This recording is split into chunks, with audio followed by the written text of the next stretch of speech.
بسم اللہ الرحمن الرحیم۔ السلام علیکم ورحمۃ اللہ وبرکاتہ۔ حضرت ابو بکر صدیق رسول اللہ صلی اللہ علیہ وآلہ وسلم کے پیارے ساتھیوں میں سے ہیں۔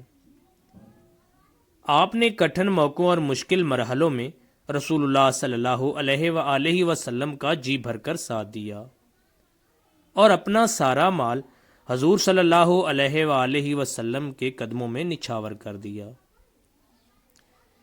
ایک دن حضرت ابو بکر صدیق حضور صلی اللہ علیہ وآلہ وسلم کی خدمت میں تشریف فرما تھے۔ بدن پر ایسی قمیض تھی جس کے بٹن نہیں تھے، اس کے دونوں کونوں کو کانٹے سے جوڑ رکھا تھا۔ اسی حال میں حضرت جبرائیل تشریف لائے اور حضور صلی اللہ علیہ وسلم کو اللہ تعالیٰ کا سلام پہنچایا اور عرض کیا، اے اللہ کے رسول، کیا بات ہے؟ میں ابو بکر کو کانٹے سے قمیض کے دونوں کونوں کو جوڑے ہوئے دیکھ رہا ہوں۔ حضور نے فرمایا، اے جبرائیل، ابو بکر نے فتح مکہ سے پہلے اپنا مال میرے اوپر قربان کر دیا تھا۔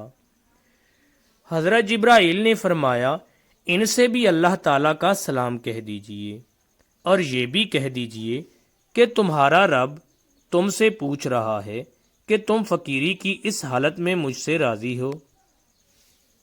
حضور صلی اللہ علیہ وسلم نے حضرت ابو بکر صدیق کی طرف متوجہ ہوئے اور فرمایا، جبرائیل تمہارے پاس اللہ تعالیٰ کا سلام لائے ہیں اور فرماتے ہیں کہ اللہ تعالیٰ پوچھ رہے ہیں کہ کیا تم اس فقر اور غریبی کی حالت میں مجھ سے راضی ہو؟ حضرت ابو بکر صدیق یہ سن کر رو دیے اور بولے، کیا میں اپنے رب سے ناراض ہوں گا؟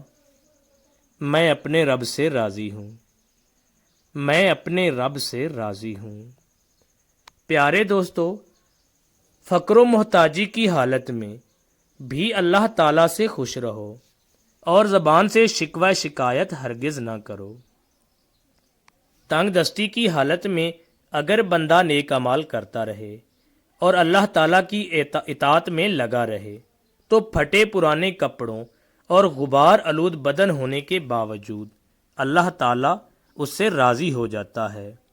اور اگر مال و دولت کی ریل پیل ہو، عمدہ کپڑے، اعلیٰ قسم کی گاڑیاں اور عالی شان محل ہوں، لیکن زندگی میں اللہ تعالیٰ کی اطاعت نہ ہو تو ساری چیزیں ہونے کے باوجود بیکار ہیں اور اللہ تعالیٰ ایسے لوگوں سے راضی نہیں ہوتا۔